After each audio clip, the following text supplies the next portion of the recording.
In this second part, I want to show a few important additional examples and introduce some concepts or points not previously mentioned, as well as, in some cases, revisit ideas already discussed and principles already mentioned. So the first thing that I want to show you is this position here. And here, what we're going to look at is the power of the outside passed pawn, sometimes referred to as the distant passed pawn. So in this case, we can see that both sides have 3 pawns each. And usually if you were in an opening or in a middle game, the united, this sort of more compact structure that we see here for black would be preferred because the a3 pawn could be an easier target while those black kingside pawns are able to defend themselves. However, when it comes to an endgame, this general rule certainly doesn't apply, and in fact, the opposite will usually apply. And white's structure and the fact that he has this outside pass pawn is a deciding factor, and almost always will be a deciding factor in white's favor. We'll see why. White can continue with the move a4, and now black has a decision to make. He cannot stay on the king side because white will eventually run the pawn up the board. He must therefore move over to the queen side with a move such as king to c6. Of course, he could also push a pawn, play moves such as f5, but here after a5, we see that sooner or later, white will just keep on pushing the pawn until black has to go there and not only stop it, but can in fact take the pawn. White isn't concerned about losing that pawn because he will use that time to hoover up these pawns on the king side. Now, the problem for black is that there is no way for black's 3 pawns to defend themselves against the king. So if king to c6, white will go king to e5. The pawn on f5 is under attack. If king to b5, we go king takes f5, king takes a5, king e6. And we see that black continues to be very, very many tempi away from being able to go on the counterattack. And these pawns will not survive against king f7 and just collect them. So king b4, king f7, and now if g6, king g7. And same if g5, still king g7, h5, king g6, and sooner or later the pawns will fall. So what to do? Black instead tried here in this position to move pawn to f4, but now white simply goes king e4. Black tries a little trap, pawn to g5, king f5, and pawn to h6. Now, this chain right here means that if white plays king g6, he would fall into a nasty trap, pawn to g4, king takes h6, and pawn to f3. This would be a real disaster for him. But, of course, white does not need to fall for this, and he has a couple of simple ways to win. The first is with the move pawn to h3, simply preventing the creation of a passed pawn. Now if pawn to h5, king takes g5, and both pawns will fall sooner or later. And if king c5 to pursue the a pawn, then king g6, there is no longer any g4 idea. So that would be quite straightforward.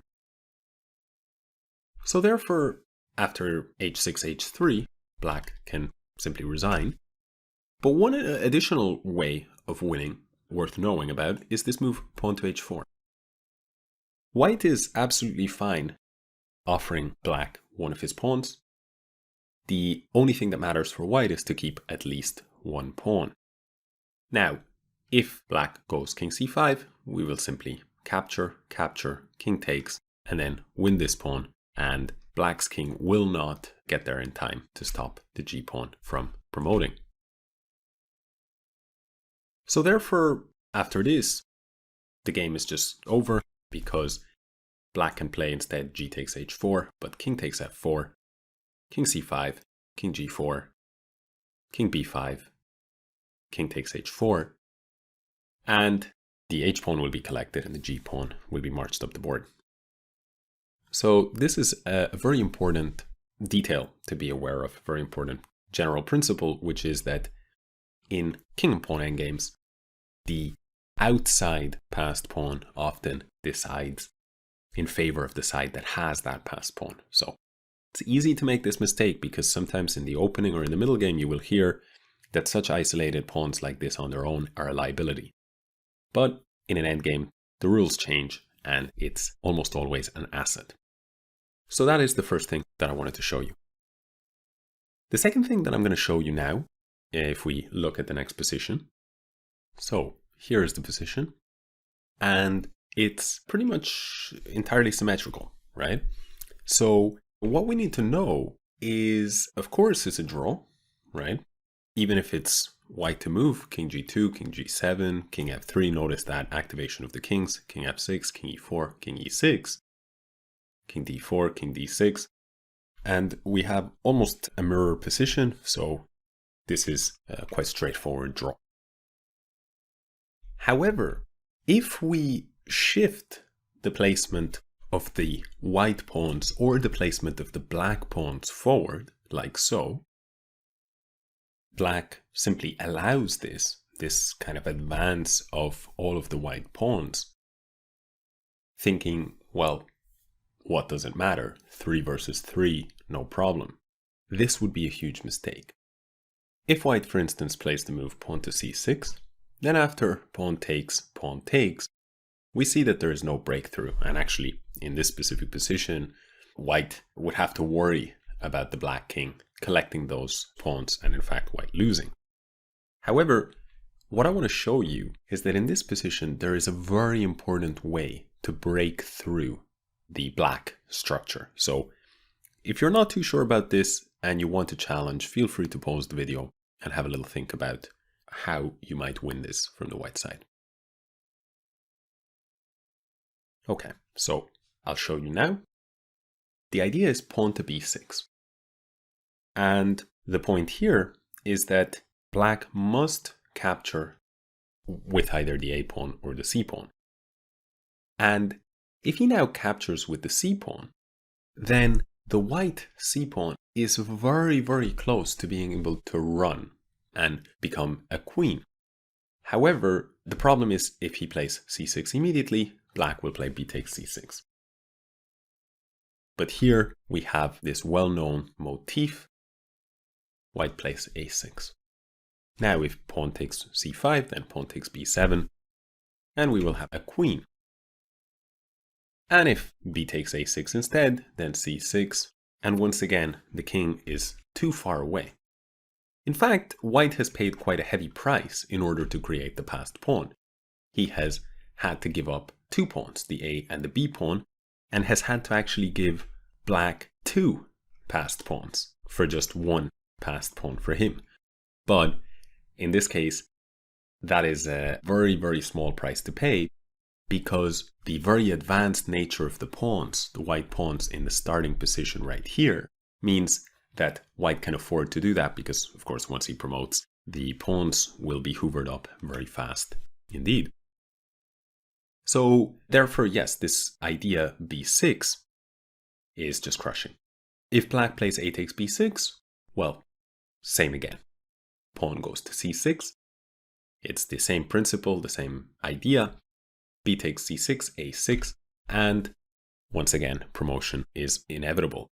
So if you get the opportunity to play this in your games, keep it in mind. And also very, very important, do not allow your opponent this break if you are on the defending side. So if white, let's say, instead of taking that opportunity went king to g2, then black could simply play pawn to b6, and we no longer have this particular type of break. I mean, it's another story that after, say, a takes b6, a takes b to 6, c takes b6, c takes b6, the white king may not be stopped, and therefore this may also be a win. We can see king f3, king g7, king e4, king f6, king d5, and we see that there is no time to prevent the white king from winning the b pawn.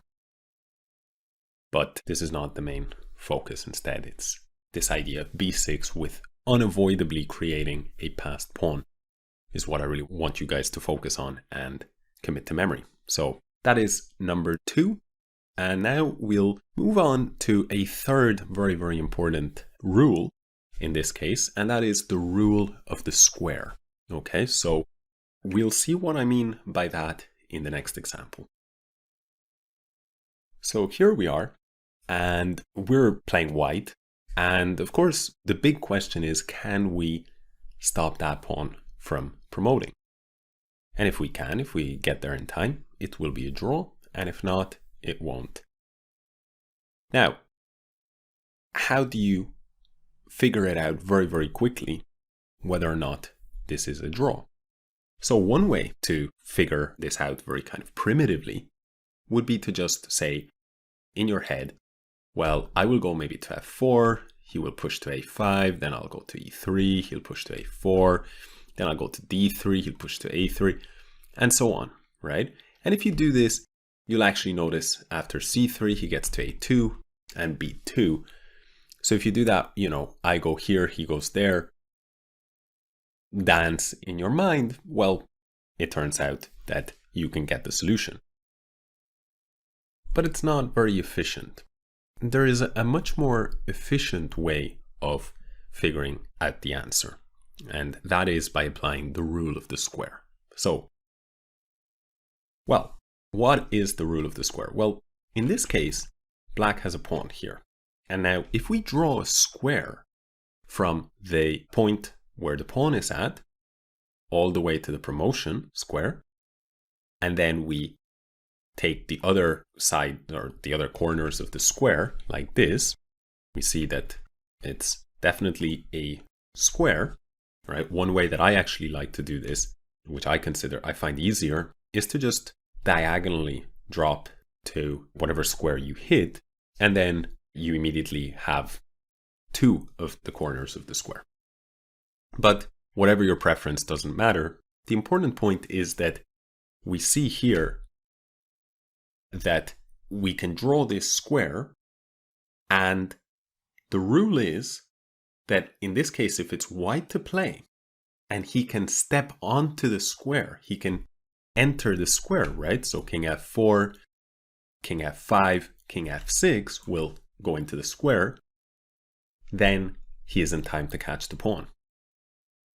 So therefore, in this position with white to play, we know that any of these moves, king f6, f5, or king f4, will all draw.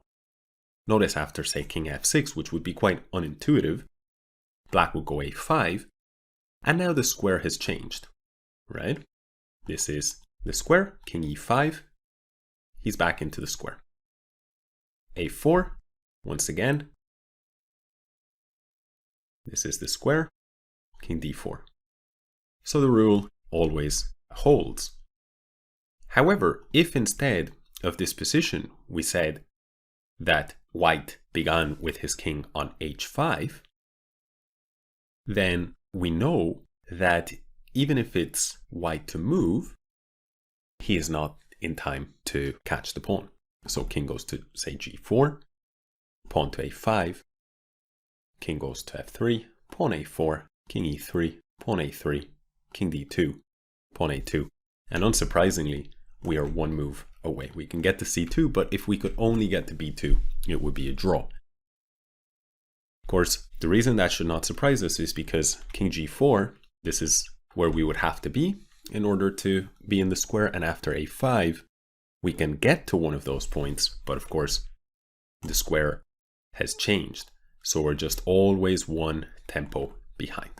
So here we see that consequence.